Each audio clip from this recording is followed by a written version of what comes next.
Okay, all right. So Okay, you're still so, working at the studio in New well, York. that studio goes out of business. What was the name of the studio? That was called Apex Recording Studio. Apex. Okay. They go out of business. Tommy goes to a studio to work called Fulton, and I go to a place called NOLA. And I'm there about a year, and Tommy calls me and said, there's an opening here at the studio, and I recommended you, and I think it'd be great here. And so I went over and interviewed for the job, got the job, and was making a lot more money, which was great. So I was doing a lot of stuff for Dick Bock from World Pacific Jazz. Right, World Pacific. Out here in California. And at one point he said to me, hey Al, why don't you come to California? I won't have to come here to use you. And I jokingly said, well, get me a job and I'll come on out.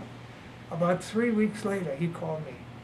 Said, I got you a job out here in the best studio out here, radio recorders. They're doing all the top stuff. And That's where John Palladino worked. no, John Palladino worked here at Capitol. But I think he was at Radio Recorders Oh, maybe before. that. Yeah, but this was You're in the late 50s, 50, right? 58. So Right. he was already here. Yeah, Because John and I became very good friends. right. Anyway, so I get the job. I come out here. I move my family out. I have the job, and I'm doing all kinds of stuff, and people like what I'm doing, so I'm getting busier and busier. And my big break comes when Bones Howe, who was a great engineer, and Cy Rady, who was a producer at RCA, get in a beef on a session. And he fired Bones and got me. And it was the Peter Gunn album. And Bones had done 4 songs, and I did the rest. This is with Henry Mancini, Henry right? Mancini. And so I started doing all the RCA stuff then. Dick Pierce was another producer there, and he liked me, and we got along really well. And he started using me all the time, and I was doing Shorty Rogers and Ray Peterson and Jesse Belvin and all the great RCA artists that they had out here. When RCA opened their studio in the NBC building on Sunset and Vine, Right. I was the first engineer they hired. Wow. So I moved over to RCA, and that was my start over there. Wow. At RCA. Very good. And then you were a staff producer there for a number of years. Well, I was an engineer for quite a while, and then I got a call from the guy that owned United Western, saying that he wanted to hire me because he was doing all the big Frank Sinatra stuff and all that, and he didn't want to do that anymore. He was more into designing stuff and all, and he wanted to hire me. So I went to my boss, Steve Scholes, who was the guy who signed Elvis Presley, the That's RCA. right. Wow. I went to him and I said, look, I really want to get into the production end of things, and if I can't move up there, you're going to lose me anyway.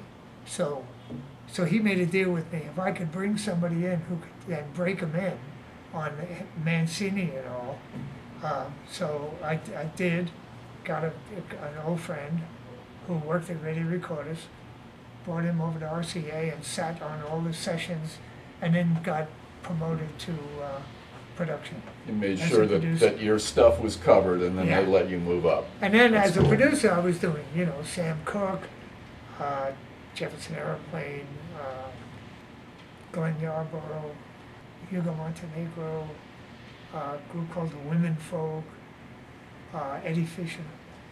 So I had about 10 or 11 acts that I was responsible for. And what was happening was after about 6 years, I wasn't allowed to touch the board anymore because of the union. Right.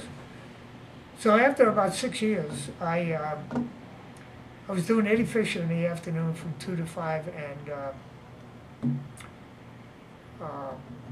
Jefferson Airplane at night from 8 at night until like 4 in the morning. Now that's a juxtaposition, going Yeah. from Eddie Fisher Right. to Jefferson Totally, Airplane. right. And on top of that, I had to find songs for my other acts and do budgets and everything else. So I was working all those hours, going home, getting a few hours sleep, coming back into my office, doing budgets, trying to seeing publishers to find songs for Eddie and my other acts. And it was starting to wear on me. And so I called my boss. And I was making, at that time, $17,500 a year, and I could make a $5,000 bonus every year, which I did. And so I was making 22.5. And so I called my boss and I said, look, you got to get somebody to do Eddie Fisher. I can't be doing both these acts. It's Jefferson Airplane, who were a huge act at that time. Yeah. And that was the one that most of my attention should go to. And his line to me was, well, why? Truck drivers do it. And I said, Ernie, get yourself a couple truck drivers. I quit. Yeah. And I turned in my resignation. I stayed 2 weeks and left.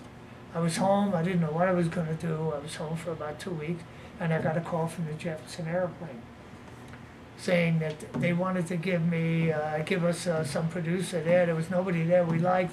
They said we could hire an outside producer and give him 2 points on the record.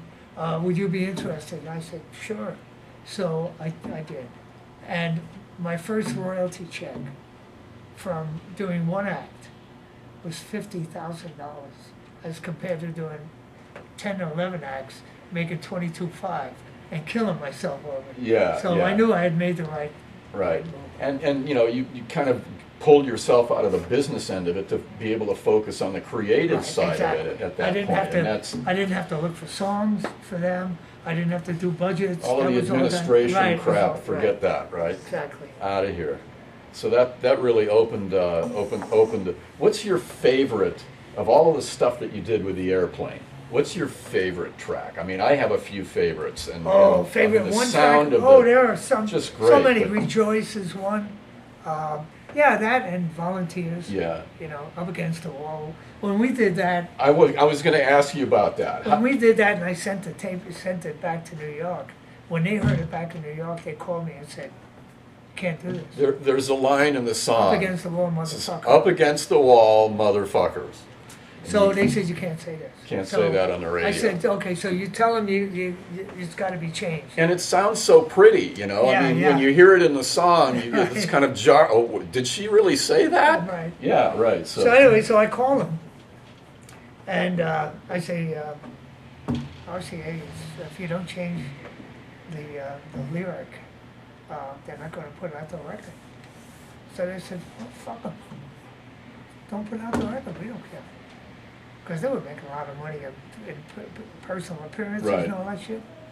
Well, it showed me how companies will fold when it comes down to the bottom line. Right. Because all of a sudden, it was okay to put the record out with motherfucker in there. So that was a learning experience. That was It a great. challenge for radio too. Yeah. Well, FM was cool, but FM radio, but you know, Vaco and those guys in San Francisco, they were playing it. Yeah, it's cool.